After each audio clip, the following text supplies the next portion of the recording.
All right, I think I'm live. Yeah, there we go. We're having a little bit of trouble here. I don't think I'm streaming on Instagram.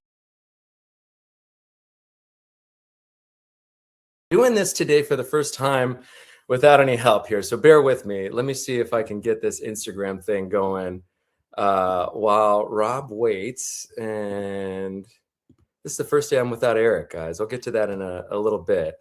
But I'm going to copy this stream key, and I think I just go live, right? Connect streaming software to go live. Okay, we're just not going to go live on Instagram today. No big deal.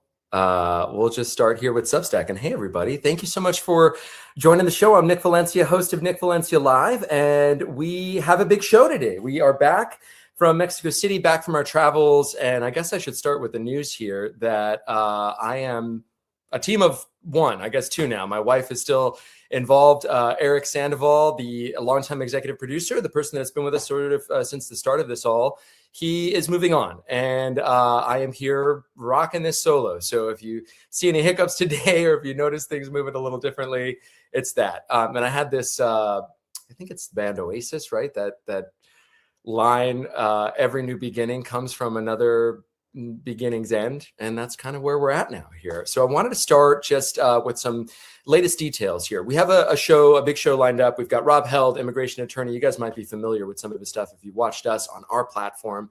You may be familiar with his work outside of the Broadview detention facility. We'll get to him in just a little bit. We also have on the schedule here later today is Mona Diop, I believe her name is Diop, Mona Diop, and she is the mother of Ibrahim Diallo. And it was back in November that we first brought you the story here on Nick Valencia News of Ibrahim, who is detained. He's currently detained in Georgia, and he was detained in Roswell here in Georgia. I don't know if he's still in Georgia. I should strike that. But he has sickle cell disease, and he has been very desperately trying to get the appropriate care. And one of the through lines and sort of repeating stories that we've heard from people all across the country is just this lack of access to basic medical care. We've even heard stories like out of California City with people who have been detained who have said that they were told by the doctors or medical staff there at the detention facilities that they would get the care they needed if they only self-deported or if they sent themselves back to where they were from. So we're going to get in a little bit with her, Mona Joseph from Texas, where she is right now. And then later on in the show, we have Luis Betancourt. And if you guys were watching our social media, you may have seen the video that we posted yesterday. I'm going to play it here. It's just so tragic. I'm going to play this here, and we'll talk about it on the other side here. Okay. See identification, please. I'm looking for somebody that's in the same vehicle. Okay. So I need to identify you guys. I'm gonna step out. I'm not gonna do anything. No. Stay in the car for now, please. Thank you. We'll make you as comfortable as we can. Okay. Listen, do you have any kids here? No. No. Wait, where are you guys taking him? Hey, can I at least know where you're taking him? Yes, who can I call? We're gonna take him to the Charlotte Immigration Office. It's on Tyvola. Okay. There's no visitation there, so I wouldn't waste your time. So what do I do? Like, wait, can I say goodbye at least? Give me a second. Give me a second. Louis, give us a second for right now, okay? We'll give you a second. Yup. That was Luis and his partner, Oscar. They were detained on Wednesday. And as of Monday, even though he has a medical condition, he hasn't seen the doctor. He was in a car accident recently, and he suffers from back pain. And he also has some fluid that builds up in his heart. I forget the name of the condition. His partner will tell us all about that later on in the show. But just, terrible. And it really shines a light on an example of how even though the feds, Tom Homan, he said Metro Surge is over in Minneapolis. And previously we heard Greg Bovino, the former commander of the U.S. Border Patrol, he had said that Charlotte's Web was over. And so you have this idea from the public and even those that live in the area that they are safer. But you saw that video there, raid's still going on. So we'll get into all of that here. But I wanted to start with our next guest, Rob Held. He's an immigration attorney. And I mentioned that you might recognize him here. I'm going to play a clip from last fall. I think it was either October or November, where he was outside the Broadview detention facility. What I love about this clip is not just that you get a snapshot of who Rob is, but he had no idea he was being recorded. This really is who he is and how he carries himself. Take a look at his work here. Understand what state law you are invoking. Please be clear in your instructions. These peaceful protesters are Let's try that one more time. First Amendment right. They do not understand your order. They do not understand your statements. You, state troopers, are an unlawful assembly right now because you're impinging on our First Amendment right to free expression. We do not understand your instructions.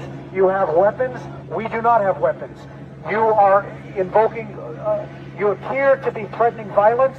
We're not threatening violence. You are exacerbating the tension. We are lowering the tension. We don't understand what you're doing. We don't understand why you're doing it. We don't understand how to comply with your orders. You said to disperse. Where do you want us to go? Why can't we exercise our First Amendment rights? Where is the Commander Owen or State Trooper Owen? Where are you? You need to be clear. You need to explain. You do not understand what state law you are invoking. That was Rob Held here, and he joins us now live on Nick Valencia Live. I'm going to bring you in here. Let's. There you are, Rob. How are you, man? What's it like watching that clip all over again? Well, I think back on that protest, and there were people dancing. They were, singing "Sweet Caroline."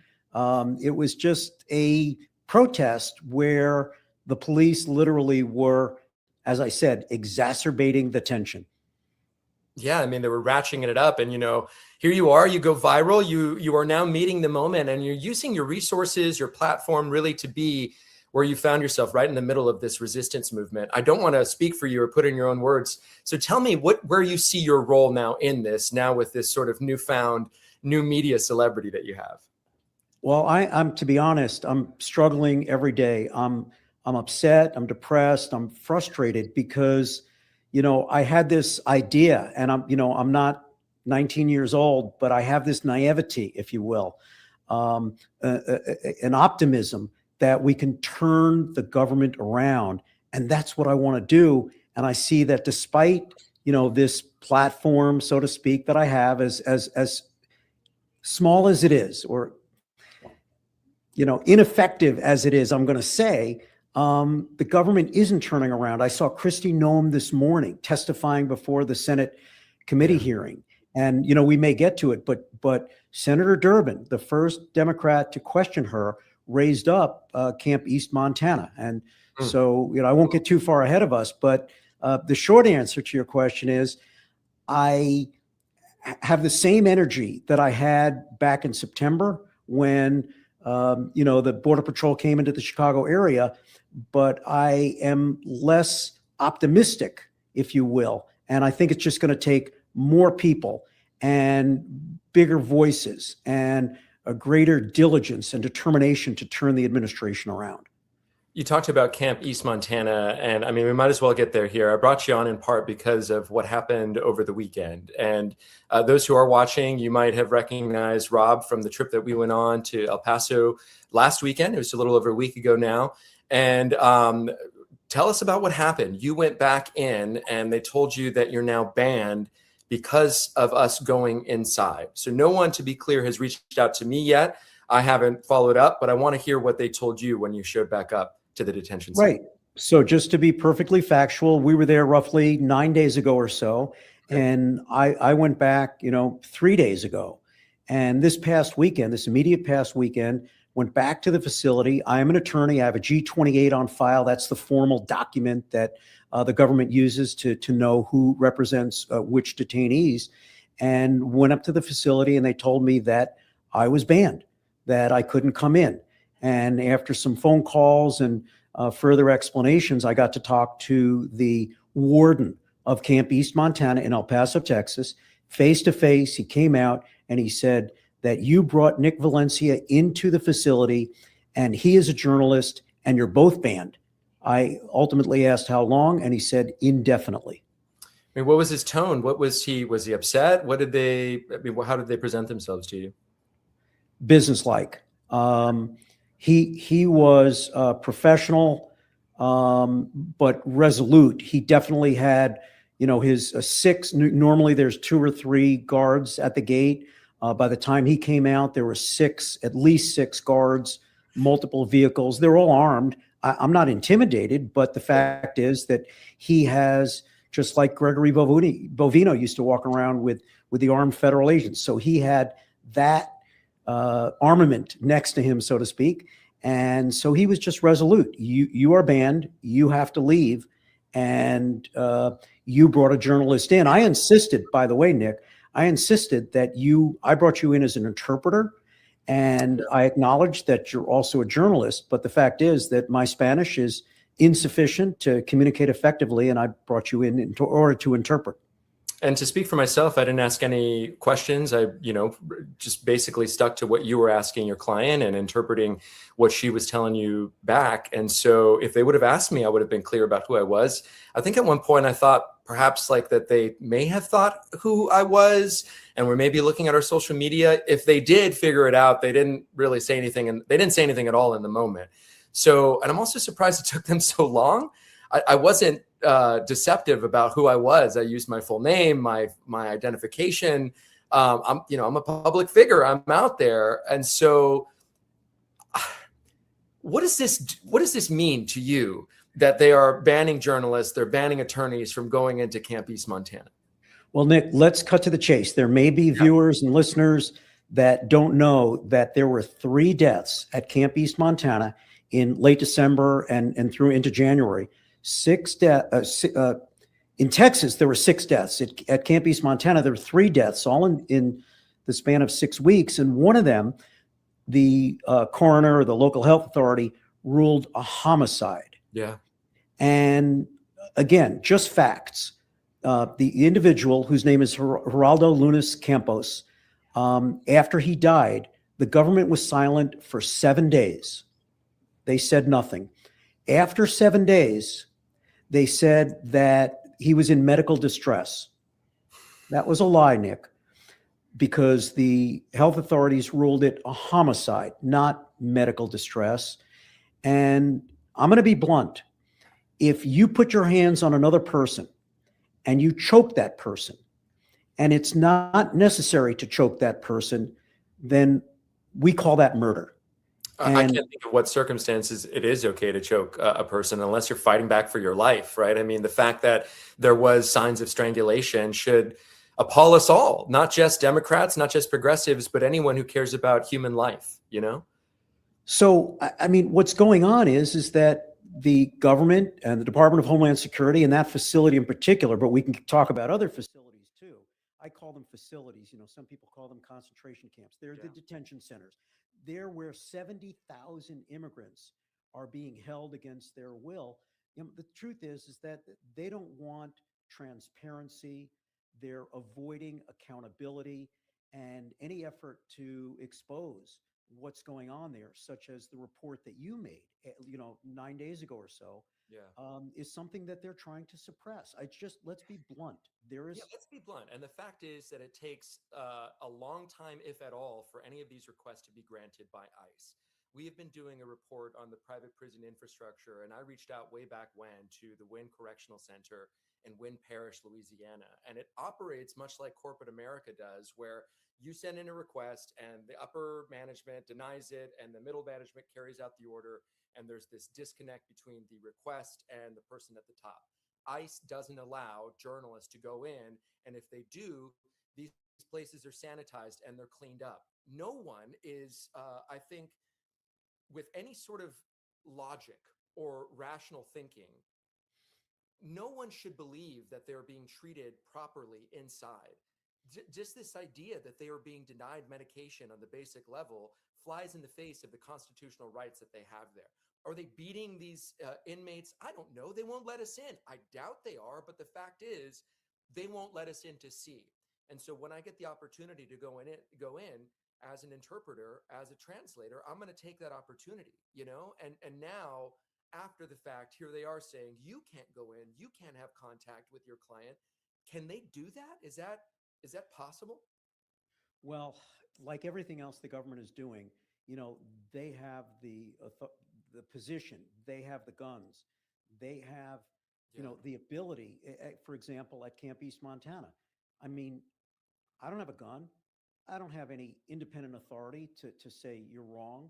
So it's essentially when the government takes action that we disagree with, the recourse is to go to court, or the recourse is to just have public opinion put substantial pressure, or have a elected representative put substantial pressure.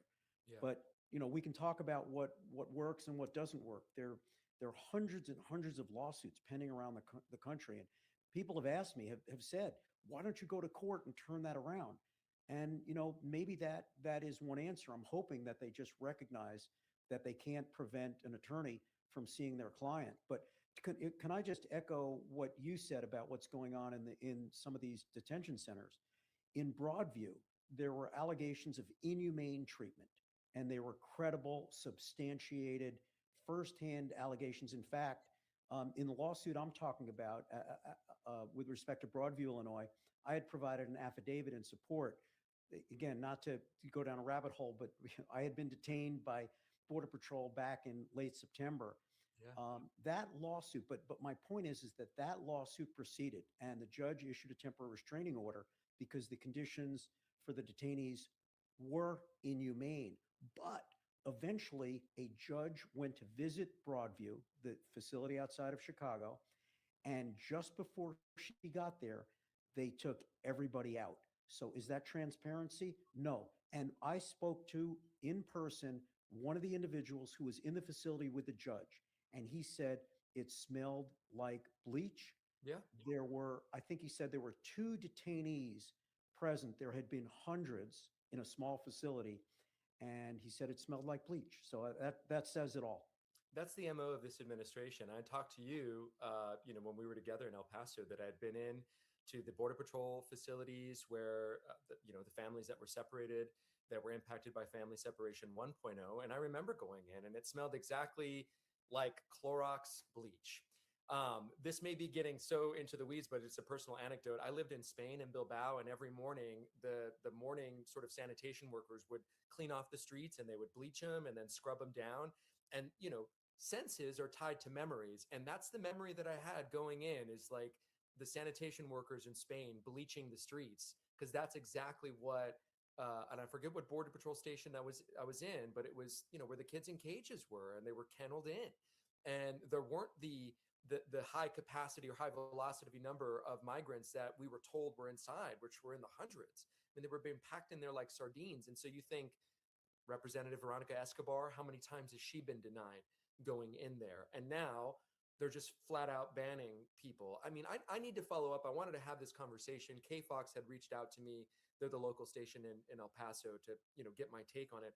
I didn't know what to tell them because I hadn't spoken to anyone, but it does really, it strains common sense to think that they're not hiding something inside. We didn't even really get all the way in. Do you want to just describe to people that are watching what it is, your takeaways, and what it is you saw inside? Sure. I mean, there's 5 levels of security before you can even get to, to speak to a detainee, to speak to my client.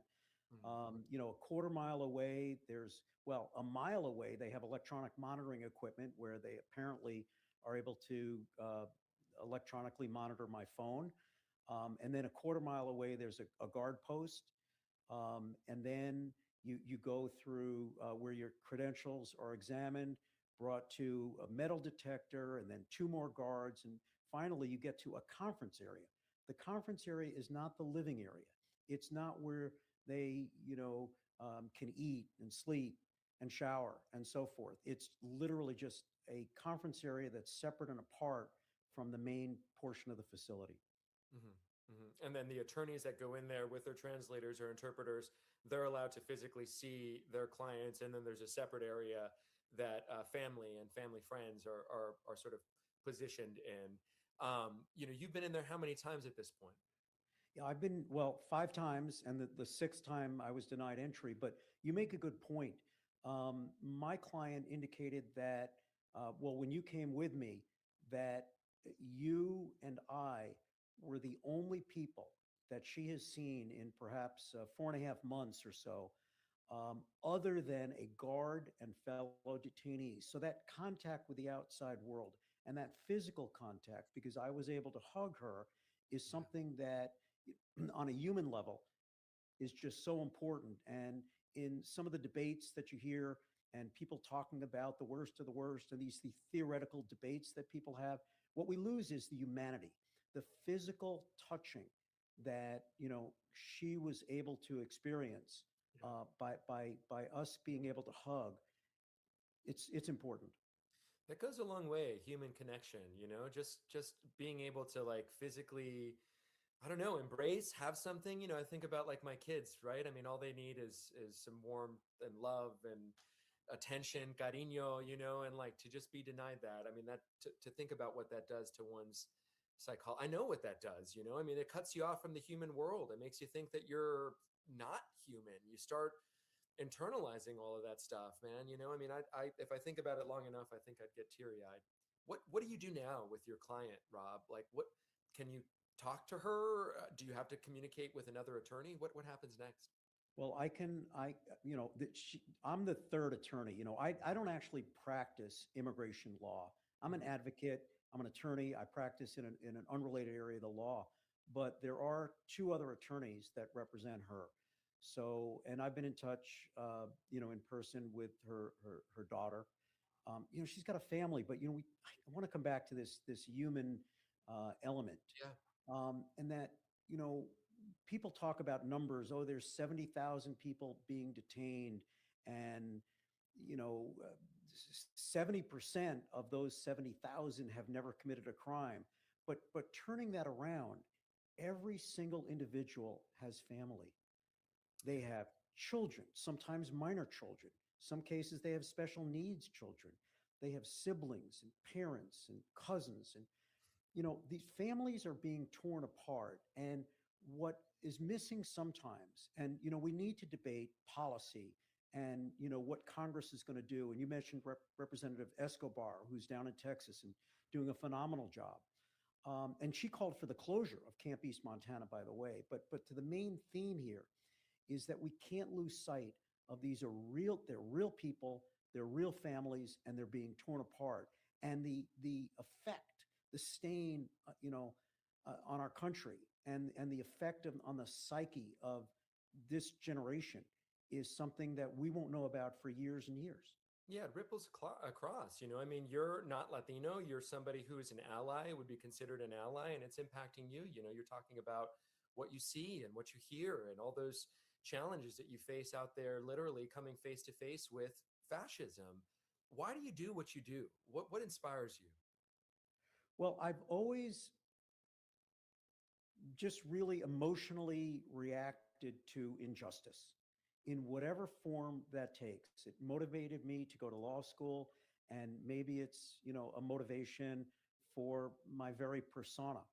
But when I saw Midway Blitz, that's the Border Patrol's operation in Chicago that began after Labor Day in September, and I saw, you know, Border Patrol like firing guns on unarmed, peaceful protesters, storming into neighborhoods with tear gas and rubber bullets and pepper balls.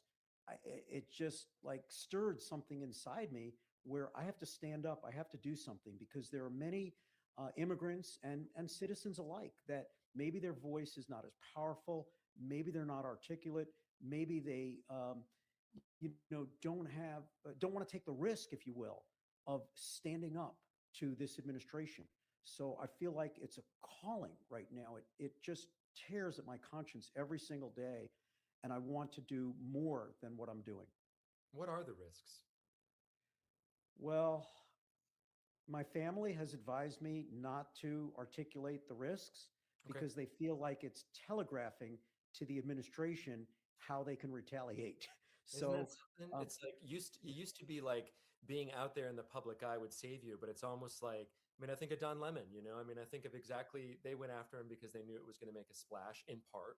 I'm sure they had other ways to justify it, but you know, this really is so much so of an optics type administration. So it would, I mean, you would think normally under normal times, someone like you who is popular on social media may not necessarily be targeted or singled out. But now under this administration, you know, everyone can get it, you know, it's kind of like that, you know, so there is definitely fear and anxiety that I'm sure you must feel, but yet you're doing it anyway. You're flying across the country, you know, in full disclosure, you flew me from Atlanta to El Paso using your own resources, but you continue to do this and show up despite the risks. I want to tug at that thread a little bit more.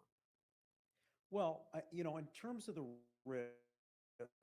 I mean, you only have to look at, and again, I don't put myself in any category like this, but I only do this as an illustration.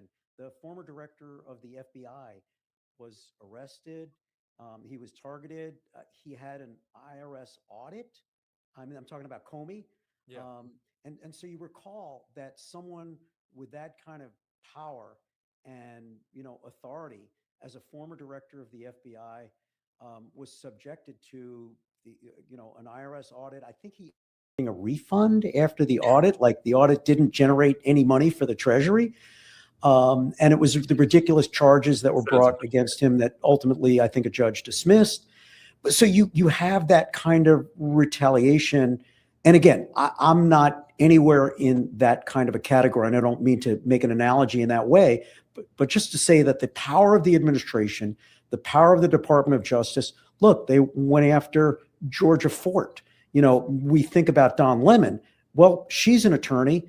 Her name is not as well known as his, but she's indicted also. So you've got the administration that has the resources, the gumption, and the audacity to retaliate against people.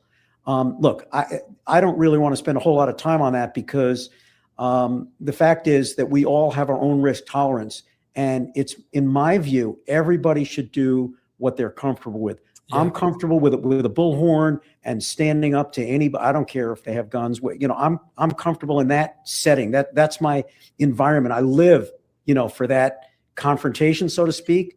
And other people may be comfortable just talking to their neighbor or you know, being informed by shows like yours and journalists like you, Nick, that tell people really what's going on in America right now without a filter, without any sort of corporate hierarchy to tell you what you do or say or what stories you have to cover. Yeah, and thank you to everyone who's watching this live and whoever is watching it on replay and watching it on Spotify, all across platforms. I mean, it's just so cool to be able to come out here and do this. So thank you for saying that. I want to pivot to Kristi Noem. You know, you have the gumption and the fearlessness to go out and stand in front of Camp East Montana and say, fuck you, Kristi Noem. I love your passion and your energy, man.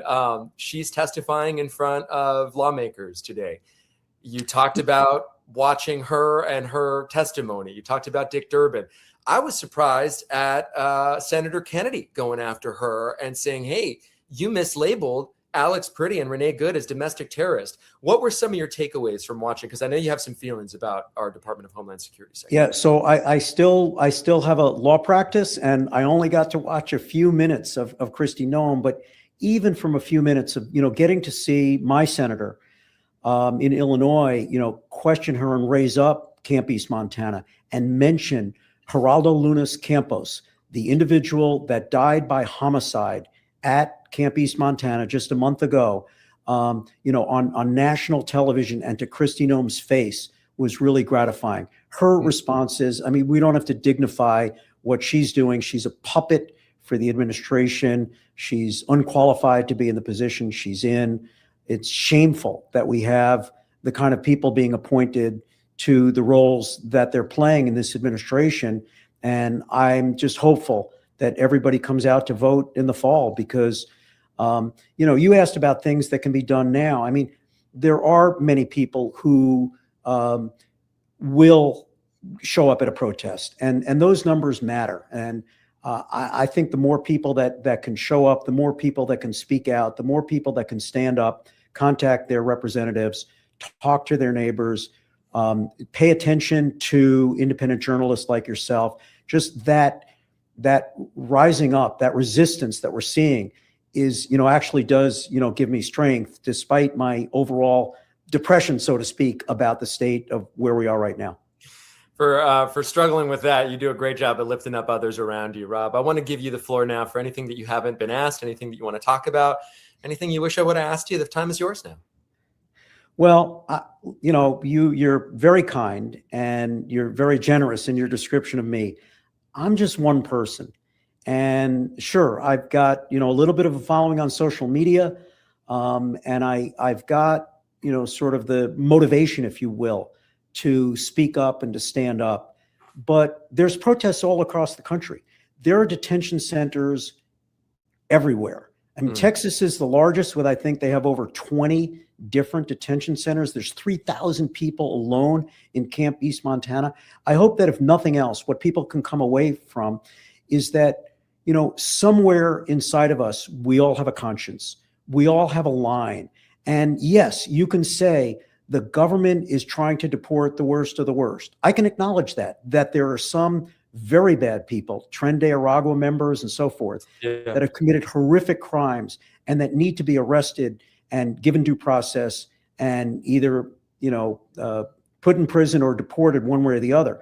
But the majority of what the Department of Homeland Security is doing is terrorizing neighborhoods and people that have never committed a crime. And I hope that everybody with a conscience can just think about their inner self and how they would want their child, their sibling, their spouse, their parent to be treated. And due process is a word that maybe doesn't resonate with people, but it means that you get to go before a judge. It means that you get to talk to a lawyer. It means that you get to understand what is happening and why it's happening. And it means that the government itself should follow the law. So you gave me the floor for a minute, and I'll conclude by saying that everybody with a conscience needs to do something. Please think about what you can do, and please do something if you are offended or worse by what the administration is doing to the immigration community. Amen. Rob Held, how can we follow you? How can people keep up with what you're doing? Oh, I mean, you know, follow the news, follow Nick Valencia. I'm on Rob Held 1 on Instagram, but again, there's so much information out there. Just try to stay informed. Awesome. Thank you, Rob, so much for taking the time with us, man. I'll call you later. I really appreciate you coming on the show, man. We'll talk to you soon. Thank you so much. So great to be here. Thanks again. You got it. That was Rob Held. Man, I'm going to call him a friend. He is my friend now. He really, God, what a gem of a human being. I really, really enjoyed our time together in El Paso and telling his story. We are going to be joined here in just a little bit by Mona. Let me reach out to her and see where she's at. This is kind of where I'm at now that I'm solo. I've got to do this stuff, but I'm sure you guys don't mind. Hey, Mona. And then while we're waiting, I thought I would play some of our reporting here from El Paso. Breaking news out of El Paso, where according to the El Paso Times, there is a measles outbreak in Camp East Montana. This is really serious news here, and it comes after our visit where we reported out, according to detainees, that there was a red rash that was spotted on several women that was spreading and seemed to be contagious. It was painful, and it was all over the bodies of several detainees. Public health officials will tell you that measles is the most contagious viral infection, and the most extreme cases it can be deadly, especially among communities that are unvaccinated. The power of journalism is real, and so is this guy right here. Rob Held is the person who I went in with to the facility, and he says that he was banned for this report that I did. He was banned from entering the facility because he brought in a journalist. Well, this journalist reported out what I saw inside, and because of that, now there is a reported measles outbreak. 13 people have been diagnosed with this, at least so far. The facility is on quarantine. They're not letting journalists in now. According to Rob, I've been banned from the facility. We've heard from Representative Veronica Escobar how difficult it's been for her to get in. It begs the question with all of this, after we saw what we saw and reported out what we did, what the hell else is going on inside behind closed doors? So let me do that while we're waiting here. If you guys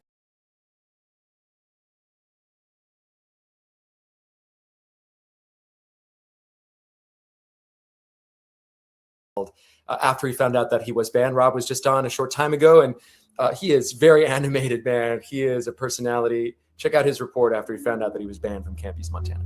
Banned me from going inside this facility to see my client. They told me that because the last time I came here, I took a translator, an interpreter, who was also a journalist, and that journalist reported what he saw and heard. We are both banned indefinitely. If there was nothing to hide here, they wouldn't be blocking journalists and lawyers from getting inside and seeing what's happening. This is Camp East Montana. People held here, including my client and many others, have never committed a crime, and yet they're held in this hellhole where the government is trying to block access and accountability. They're doing everything they can to avoid scrutiny, including from our elected representatives. ICE and the contractors run for profit use a network of detention centers across the country. If you don't think this is right, if you think that there should be transparency and accountability, tag this, forward it, send it to your elected representatives, share it, and follow me.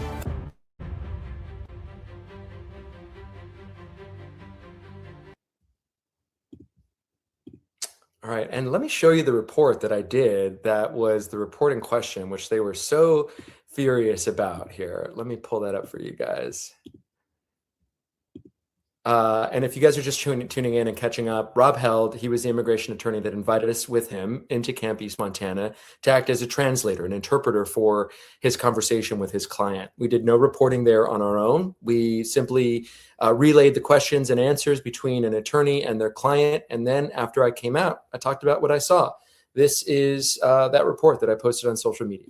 We're in El Paso, Texas, and I was just inside the Camp East Montana here, which is a facility that's popped up in El Paso. And I was able to go inside and talk to one of those people that was detained. What she told me was just absolutely horrible.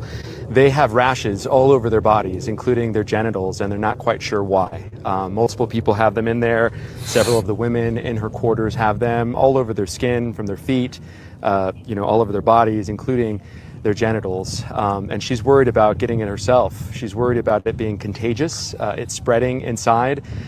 She told us as well that they are getting medical care when they finally are taken to the doctor. She says she had somebody in her quarters. There's about 35 people in one room, another 30 in another. They have their beds in there. They have their where they eat in there. And she said somebody that she knows tried to get in touch with the doctor. It took them 2 days to be seen. She has dropped 25 pounds in the last 5 months, and she's been inside, and she was just grateful for some human interaction. She said that myself and the person I went inside with were the first two people that she had seen in months, and the only people that she had seen other than those that are inside here. And I just want to give you guys an update about what we just saw inside. We're putting a story together, much more, but those are some horrific details that we're just learning here for ourselves in person. So that was the report that did it. We believe that that outbreak, it may be measles, it may be scabies, I'm not quite sure. We haven't heard anything from the requests that we've put in to figure out what exactly they're dealing with there. The detainees are just told it's some sort of fungal outbreak and fungal infection. So that's the details that are being hidden from the public. After our report aired, Representative Veronica Escobar, within a day of our reports airing on local news, here we go, maybe Mona Diop is going to.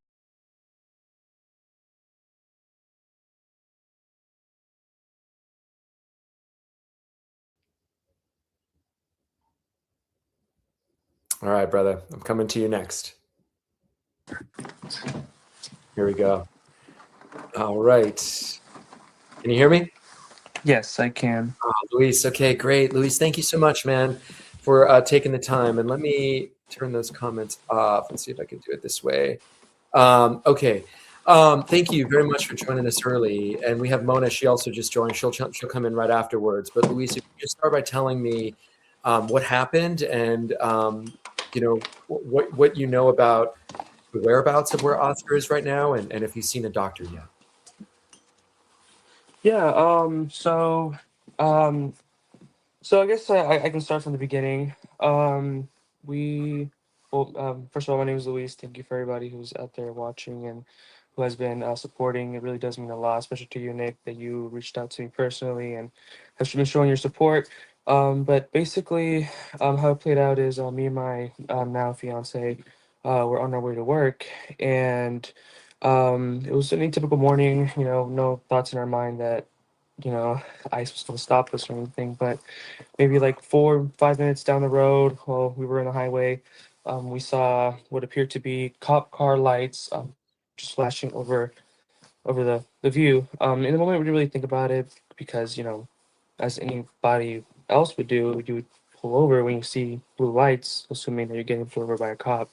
So as soon as we pulled over to the side, not even 5 seconds went by, and 4 additional cars just surrounded my vehicle, and kind of boxed me in towards the street, and then maybe 10 individuals hopped out and went on both sides of our windows, you know, asking, well, their pretense was that they were looking for somebody with the same car description as mine, who they were just looking for somebody who was driving the exact same car as I was.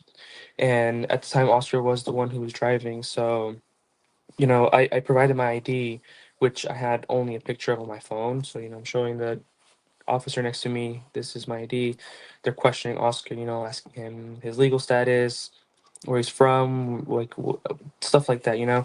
And the whole time, like the dude's badgering me with questions. Again, I'm not worried like about like my legal status. Like I knew that it was ICE. I knew that it was like the immigration enforcement. Like I didn't want to waste any time. I was trying to focus on him because I knew his legal status was still pending. So I was trying to get as much information from what he was asking him from that side. But um, they just asked for his first name, first and last name, and his date of birth. Mind you, Oscar has 4 legal names, and his application and system is all 4 legal names. They went to the back of my vehicle for maybe 2, 3 minutes, discussed with him themselves. I don't know what. Came back to Oscar's side and told him that he needed to step out the vehicle and he was being detained for unlawful presence in the United States. That he had no legal status here and that his application was also denied. So One of the I'm things that not surprised me sure was that what. it didn't seem like they were looking for you. They just sort of took advantage of the situation and took somebody into custody once they realized they were not here legally. Yeah, that's kind of what it seemed like to me. You know, like again, like I'm all for a safe America. I'm all for a safe Charlotte. I'm all for like a safe, like, you know, like keeping our streets safe. But I just don't I just don't understand. Like Oscar has been here his whole life. You know, he's been, oh, sorry, not his whole life. Excuse me. He's been here for 24 years of his life, for I mean, majority of his basically, life. right? He got here when he was 2. He was brought here when he was 2. Yes, so it's like, to me, the fact that they are linking him as a criminal because he came to the United States at the age of 2, mind you. I mean, last time I spoke to a 2-year-old, they can barely make a sentence, you know. It's not like his mom said, "Hey, we're going to this country. You're coming with me. Do you consent?" You know, like to me, it's just it baffles me. If that's what they're linking him to be a criminal, that's just that doesn't make any sense to me. And the fact that he's doing it the right way, he has an application in the system, a pending application, mind you. It's not that it was either denied or approved. So just all these like factors at play just kind of shows you that these people don't don't follow the law. They consider themselves above the law. You know, like there's a way to go about these things. You know, again, I'm not saying that, you know, maybe there are dangerous people out there that ICE needs to focus on. You know, people like to always bring up Obama. They say that Obama deported all these millions of people, and I'm just like, you know, Obama was focused on the criminals. Obama was actually targeting the people who were here less than what, a certain amount of time. Like Oscar again has been here majority of his life, and this administration detained somebody who actively has roots here in Charlotte, has lived here his whole life in Charlotte, and still they didn't care. They didn't even let me present his legal paperwork that we had from his lawyer.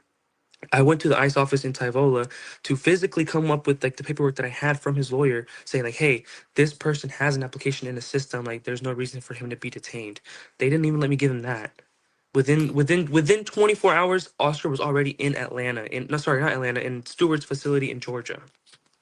I mean, they move So them that kind of fast. gives you like a I bet scope there of are like, people that are going to hear what you say and say, "Well, this makes America safer," you know. And it's like, how does it make America th- safer when you have somebody here who's been that's here for 24 years? You know, I'd love for you to hear in your own that words. that's what frustrates me too, like how, and you know, like I'm not saying that I'm the most educated person in the world. Like I know that there's still stuff that I myself need to be educated on, but how can you just sit here and think that that's okay? You know, like that's not okay. Like this, and again, like stuff like this has happened in the past. Like history repeats itself all the time. Like, and I hate to bring up like stuff like this, but like once upon a time, they were taking Jews out of their homes without a warrant or anything like that, and they were going through something similar to this. Maybe not exactly the same, but it's like the fact that we've seen this before. where we've seen an administration go into communities and just take people from the street with because of what? Because of their race, their religion, whatever it may be. Like I just that just doesn't sit right with me. And I feel like We hear the people who example of just Jews all the time, but it happened with Japanese Americans in California as well. exactly, Some of these exactly, places that are exactly. being used as warehouses sit on old sites of internment camps of Japanese Americans. It is literally, and not just figuratively, but it is literally history repeating itself. No, it is, and it's sad, and I know that majority of the attention is with the Hispanic community and with the Latin community, but I've spoken with Oscar himself while he's in there, and he's made it aware that it's not just Latinos in there, it's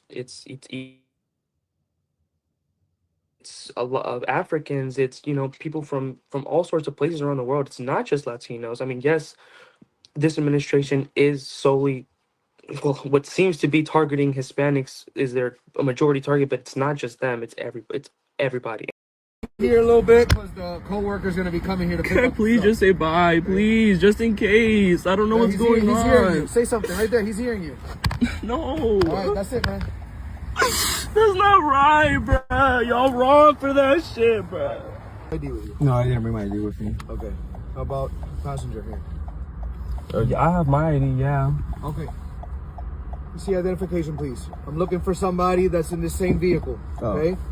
So I need to identify you guys. I'm gonna step out. I'm not gonna do anything. No, stay in the car for now, please. Thank you. We'll make you as comfortable as we can. Okay. Listen, do you have any kids here? No. No. Wait, where are you guys taking him? Hey, Can I at least know where you're taking him? Who can I call? We're gonna take him to the Charlotte Immigration Office. It's on Tyvola. Okay. There's no visitation there, so I wouldn't waste your time. So what do I do? Wait, can I say goodbye at least? Give me a second. Give me a second. Louis, give us a second for right now, okay? We'll give you a second. Yep. I'm gonna stay here a little bit because the co-worker's going to be coming here to pick Can I up please stuff. just say bye, please, just in case. I don't know Yeah, what's going he's hearing you. on. Say something right there. He's hearing you. No, All right, that's it, man. that's not right, bruh. Y'all wrong for that shit, bruh. Inside. So there's definitely some sort of disconnect, just like discrimination between the English speaking people who are in there and the ones who cannot speak English. So Oscar has said himself that there's been many, many times where he has to step in and translate for these other people who are in there who don't speak English. I can only imagine like people like our fathers, our grandfathers, our brothers, or anybody that you can think that's in it that does not speak English. It sucks. Like number one, that's a lack of communication to the detainee.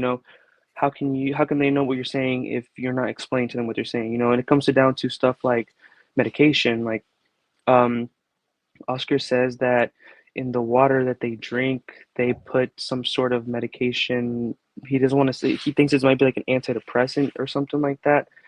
And I How asked is him, he like, certain how about does he that? know? And he says that, well, I'll have to ask him how he knows that, but he says that he got that information from one of the other detainees that were in there, um, which he says he kind of believes because when they drink the water after dinner or lunch or stuff like that, he feels like a lot of them end up feeling a little sleepy or a little drowsy, and that there also may be anti, how do I say it, arousal medication, like, Okay. so to help them not get, you know, Yeah. Aroused and again, or I don't know how feel they communicate that. what? I'm not sure how they're I'm not communicating that with people in there. Again, I'll have to confirm with Oscar, but sure. with his own body can kind of confirm that when he doesn't drink the water, he does feel different than when he does drink the water. So even these So just there's definitely anecdotal something stories. going on in there. Yeah, I mean, even just like Even the if it's like stories. antidepressants or stuff like that, I feel like that's something that needs to be discussed with the people in there. But again, how can you when most of those people in there do not speak English? how could you describe to them that what they're drinking is a medication that is helping them feel better or stop them from feeling something, you know? That doesn't make any sense to me either as well. I mean, we'll certainly follow up with steward detention and put a question in, to respond to these allegations and claims. This is the first I'm hearing of anything like this. I thought you were going to say brown drinking water or disgusting water. We've heard that of people being denied drinking water in other facilities, but this is totally different from what you're describing here. Yes, and again, like I'm not in there. This is just stuff coming from Oscar himself and from what he's heard from other detainees, and even like, to an extent, like these correctional officers that are in there, some of them disclose a little more information than they should. So I feel like in that aspect, that's a lack of, what would be in the word for that, supervision over the enforcement officers in there. Yeah. So Yeah. I don't know, but I mean, when you're in there, there's nothing else you can do but just hear what's going on around you, and the word spreads fast in there, So I mean, he definitely says that they try to stay together for sure. The community and the people who are in there, helping each other out, looking for each other, like just being there for each other. Because Oscar himself has had several instances where he's had some detainees who've been there for a while look out in small ways, as even like giving him a bowl that he can use to get water, or a spoon, or just food in general, because it's kind of hard to get stuff in there as well. We say solo el pueblo salva al pueblo in Spanish, only the people will save each other. Right. And that's kind of what it comes down to. And what I've seen it come down to is people helping each other, individuals stepping up, whether they're impacted like you or not. And I want to pick up on something that you had told me even prior to this, when Charlotte's Web was happening. I mean, you and Oscar were out there on the front lines demonstrating, despite his legal status, despite the risk that it was to you guys, because you really believe, I mean, he really is so proud to be an American. And I'd just love for you to speak on this, Luis. I'm sorry, you sound a little choppy. I'll make sure you can hear me. Can you hear me good? Yeah, I can hear you. Yeah, no problem. I just would love for you to speak on, he was out there demonstrating, you were out there demonstrating, even though the risk to his potential deportation, he's in custody now. But I think to me, that showed just how much he cared about this, that he was willing to put himself in harm's way. And I would just love for you to speak on it. Yeah, so I mean, like everybody here in Charlotte knew, last year when the ICE raids and stuff like that were at an all-time high, I feel like, honestly, like it was a really big turnaround in the community. I feel like we all came together and united, and we all showed out. Like me and Oscar were there almost every single day there was a protest. And like you said, like he was there despite knowing that, in spite of knowing that he is himself not legal, he was still there in the front lines protesting, and he was proud of it too. And Oscar is a very, very, very, very proud to be here in America. And I mean, you ask him, he's an American. Like, I mean, the only thing that does, like I said, the only thing that doesn't make him an American is it's literally just that he wasn't born here. He was just brought here at a young age, but everything else makes him an American. Like I said, he speaks English. He went to school here. He has his friends here, has his family here, everything, his whole life here. Like, if I don't know, like even here in Charlotte, like the community, just like, again, like the outreach and like the support that we've gotten, it's been just amazing. It kind of shows like everybody out there, like people know who he is. Like people know he's part of the community. People know that like this isn't like just somebody who just randomly got snatched up or has just been sitting idly by. Like, no, this is somebody who's actively been part of the community. So to me, like, I don't know, like I don't know how much more American you can get. Like I don't know. I'm very proud of my heritage as well. I'm very proud of his, but we're both very proud to be Americans. At the end of the day, like just because you're born here not born here doesn't mean you're an American or not. I know plenty of people who are born here who give two shits about this country, man. And then there's people who come here from far, far away, and they love this country more than anything, and I mean, I hear so much trash talking about our education system, right? Who still believes in our education system? Immigrants. Who wants to come here for a better life? Immigrants, and be able to get access to our education system. I don't know, man. One of the things I was really curious about when I came across your story is I think there are so many people, they hear the officials and they say, hey, it's over. We're pulling out of Minneapolis. We're pulling out of Charlotte. It's not over. Things don't end. The consequences still happen, right? Families like yours continue to get ripped apart. And so I would love for you to speak on that and maybe even send a message to people that are watching us or will see this in Minneapolis. And what do you tell them? Yeah, I mean, anywhere, Charlotte, Minneapolis, Los anywhere Angeles. where that ICE finds, Los Angeles, Texas, any city that finds himself under attack with ICE, I feel like if Charlotte, as small and mighty as we are, can overcome and come together and organize and be there for each other and do all this, like I feel like these bigger cities like Minneapolis, Chicago, Austin, Los Angeles, Atlanta, all these like big cities, like you guys can do it too, like community helps, community matters. I feel like uniting together as a front and just kind of spreading the awareness too, like educating people. I feel like there's so many ignorant people out there who just don't really understand how the system works. Even if it's innocent bigotry, it's still bigotry at the end of the day. And I feel like educating and just being verbal and just telling people anything, like a repost, a share, a like, you might think that doesn't matter, but it does. Even down to like, and I hate to get political, but voting, know who represents you, hit the polls, like I'm so tired of hearing this from the younger generation that my vote doesn't matter. It does matter. It does. And if your It voting does. didn't matter, there wouldn't be old, rich white people that would be trying so hard to keep you from voting and redrawing the districts and lines and try. I mean, it's just, of course your vote And matters. Of course your vote it matters. sucks. And I witnessed it myself, and I even get chills talking about this because my good friend JD, he ran for city council for district, I believe it was District 4, District 5. Sorry, JD, did I not get that right? If you're watching this, but his community, my friends, like we all just came out, supported him, did everything in our power to get this man represented because we wanted a gay Latino in the city council in Charlotte, and he won by what was it, 32 votes? 32 votes. And you want to know how many of our personal friends went out to vote? I believe it was like 37 or 38 of our personal friends who went out to vote for him. So if like I said, talking about this just gives me chills because the small elections matter.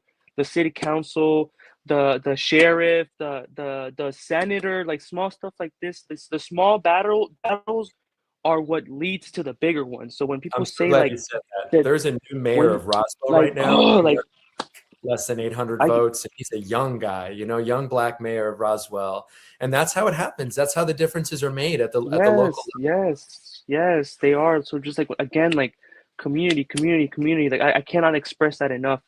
It's being out there, like reposting. Social media is such a powerful tool. We all have this little device in front of us, and we don't understand how powerful it really is. Like when they first detained Oscar, I felt like the world was just coming down. Like, I don't know what to do. Like I've never been through this.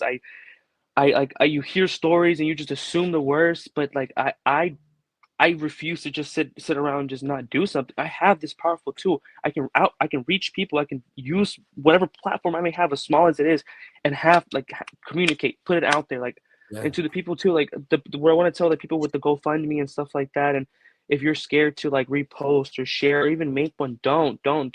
People support this. People support all types of stories like this. People who care. People who want to see stories like ours succeed and make it through. Like, don't be shy to talk about it. Don't be scared to talk about it. I know it's scary. I know it hurts. I know it's sad. Like, I know.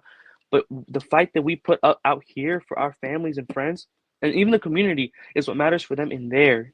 So, like, I just can't express that enough. Like, community, and just using the social media to go out there, put yourself out there. Like, I promise you, somebody cares. Somebody cares. I promise you. You touched on this a little bit, and I wanted to, ask you before you left. I was in El Paso, and I spoke to a Russian woman. There are a lot of Trump-supporting Russians in the United States. Oh yeah, there is. Maybe people aren't so surprised about that, but it's sort of interesting to hear this story that I'm about to tell you. This is a Russian woman, naturalized. She has a nail salon, according to this source, and she employs nothing but undocumented labor. Right. And yet she is in favor of what Trump and what President Trump and his administration are doing. And the way she justifies it is she says, well, the people that I have working for me that are illegal, they're different. And she says this to my friend, your husband who's in detention, he's different. But everybody else, you know, Trump is getting it right. The president is doing exactly what I voted for. Can you react to that? I mean, I know how I feel when I hear that. I want you, because you're literally have your best friend. I mean, what you said to me landed so much. Nobody is perfect, but to me, Oscar is perfect. You know, you love this man. He is your everything. And you hear stories like this of people who are making excuses. Like, what? I want you to react to that. I mean, it really does anger me. Like, it really does anger me. And the things that I want to say to these people who say stuff like that, I know I can't say, because I know I'm a better person and I'll be the bigger person and not say those things. But to me, just like stuff like that is just like insane to hear. Like, again, like it comes down to just having human decency, you know, having a heart, like just like, I don't know, like I just like can't imagine how people just are okay with this. And it's like, just put yourself in that position. And they don't want to put themselves in that position. It's exactly, you can't even imagine that happening to you. And does that not like freak, like to an extent, does that not freak you out? You know, like, so again, like, I don't know, like I just want people to be educated. Like, that's the only thing that really I wish for them. You know, I can give my opinion and take theirs, and we can clash all day about it, but at the end of the day, it comes down to human morals.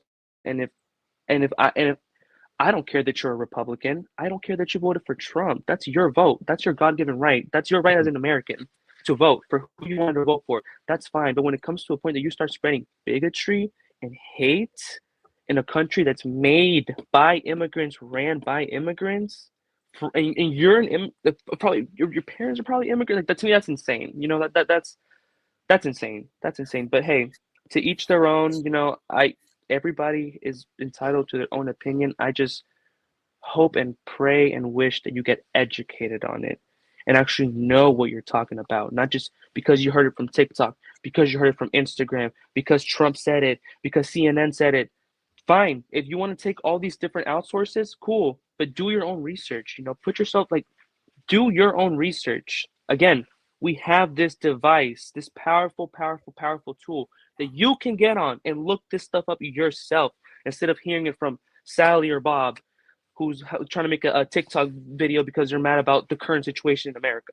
Right. What current situation in America? You know, consider the source, man. Consider the source. You mentioned a GoFundMe before we let you go. How can we find it? How can people keep up with the story? We want to make sure we follow all the developments with Eric Castillo's story.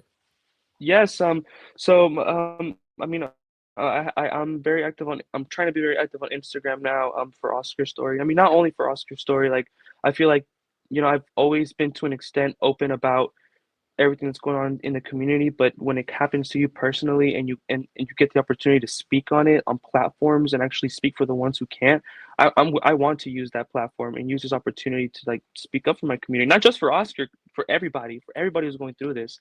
So with support for my Instagram, for Oscar's GoFundMe, anything like that, like, it's greatly appreciated. Like, the amount of support that we've gotten from this in so little time has been overwhelmingly. It's been such a blessing. Like, it's been such a blessing. And I refuse to get sad, and I refuse to cry and do these things. Like, people tell me, like, I should cry on the camera. I'm like, I'm not trying to sell a sob story here. I'm trying to get Oscar back here, you know, like, you have to think exactly how you move. You know, people see through, right, all that disingenuous bullshit. And, you know, you have to be exactly who you are, and people will pick you up. And if you guys, I was looking at my phone there because we have, you know, we put together a small video report about that. You can see my ring light here in the reflection. It's on my social media. You could also figure out Luis's social media if you want. Luis, what is your social media? I know I tagged you in this here. It's, if you want to put it out there. Yeah, my Instagram is Luis .plx. That's right. Okay. Luis.plx. And I will be sharing his story. We also have a full write through on nickvalencianews.com. Luis, I know you had to turn your camera off for connectivity. We're sorry we couldn't see you for the last half of that, but we're really so grateful you took the time with us, man. I'll call you later, and just please keep me aware of what's going on. Anything we can do to amplify your story, we'll be here to do it. Thank you, Nick. I really do appreciate you reaching out, and again, everybody's support. Like, I'm telling you, like, it means so much to me. Like, y'all are the reason. Anybody who supported is the reason why I'm still fighting and I'm still going ahead. And again, like, it's not just for Oscar; it's for everybody who's going through this exact same case. So, thank you very much, Nick. I appreciate it. Luis, his partner, was just detained. And let me find this GoFundMe here. I want to put it up on the screen. It won't be too hard to find. And you guys have bared with me enough already so far. If I could just do this, I think I might be on my other phone. Let me do that because it's worth putting up on the screen just as we close out this show. And we'll recap a little bit about what we went through. But I think it's important for you guys to see this GoFundMe here. And here it is. As of yesterday, they had raised half of their goal. They're looking for $15,000. And as of yesterday, they had raised just over, what does that say? $7,800, close to $9,000. Okay, so let me put this up on the screen. Remove that. That was Luis. Image file. Let's see here. We'll open that up, and I think that should do it. Add to the stage. There we go. Bring Oscar home. And so what you're looking at there is his GoFundMe, and it is Bring Oscar Back Home, Zacarias Duque. He's put the GoFundMe together. And if you guys feel like donated, feel like you were compelled after hearing that heart-wrenching story, and I want to, I don't want to play that video again. It's pretty difficult to listen to, but if you guys want to know more details about, what happened with their case, the video of when they were pulled over is up on my social media right now. That wraps out the show, guys. We made it. First show flying solo. Thank you guys. If you're watching on Facebook, love to see it. YouTube, Substack. I don't think we're able to broadcast live on Instagram today. I'm still going to try to figure that out. Got some follow-up questions, but really just so grateful for anyone watching it on replay, and to our Spotify listeners, people watching it wherever you get your podcasts. That's super cool. I always forget that our show gets broadcast out over there as well. So we had a great show here. We talked to Rob Held, immigration attorney, who I went into Camp East Montana with. Shows back up days later and is denied entry because they say you brought in Nick Valencia. Never asked me if I was a journalist. I didn't do any of my own reporting. I just recapped what I saw and what I translated. No one has reached out to me, by the way, at Camp East Montana. And if you want to, if you're watching it, I'm easy to find, Nick at nickvalencianews.com. Yeah, but I got in and I saw what I saw, and this indication to me that they're trying to keep me from going in. I believe it too. It's clearly, just another example of their lack of transparency. I'm sure they'll push back on me for that, but come on. I don't know. Part of me, it's like finds it comical. I think maybe I should be a little bit more pissed off, but part of me is also, what the fuck took you so long? You knew exactly, or maybe you didn't. I don't know. I wasn't hiding who I was. We followed up with Rob, and then we pivoted to Luis Duque Betancourt. His partner, his fiance, Oscar Castillo, was detained by federal immigration agents last Wednesday in Charlotte. This is after the end of Charlotte's Web. Things still continue there. The operation is over. The consequences remain. And we continue to focus on what happens after the videos end. After those shaky cell phone videos and those agents in plain clothes and the masks. We've all seen those videos out there. What happens after it ends? They get put into a pipeline and the meter starts running, not just figuratively, but literally. Because as I've mentioned time and time again, the immigration system is deliberately broken because there are a lot of people, well, maybe not as many as you think, but there are people that make hand over fist money, dollars, I don't know, plata, lo que quieres decir, man. There are people that get rich off of you and me and our tax dollars, people double dipping.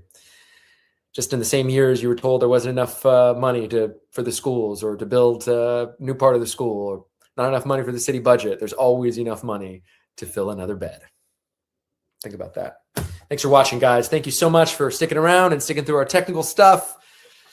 I don't need to apologize about that shit, man. This isn't a polished show. I'm not a polished person. I'm just trying to meet the moment, man, because there's a moment to meet. Thank you, everybody, for helping us make truth go viral. I got a meeting coming up. That's what that means. And as always, have a great day on purpose. Let's see if I can play this outro music. Can I do that? Let me try this.